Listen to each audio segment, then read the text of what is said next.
This is a quick review of the Auto Transport Invoice form. When going into the form, you are going to see your different sections of the form all listed. If something is required, as you'll see, it will give you an orange marker there where you then can fill out the information. That will remain until you have filled out all the information for that section. As you see, this would carry on for additional sections you would go into.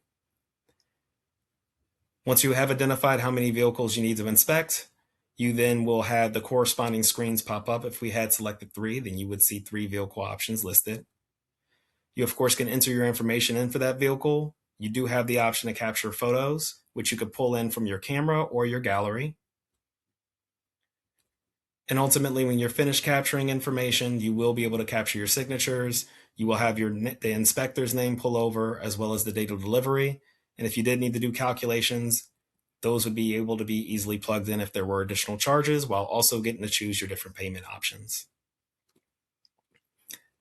Lastly, when you are completed, it will pull across into the completed area where then you'll be able to go back in and view the form. Do keep in mind there's an edit option too if you need to make changes. And after that PDF does pull up, as you see, it will clearly lay out all the information, recap your photos, your signatures, as well as your total cost listed below.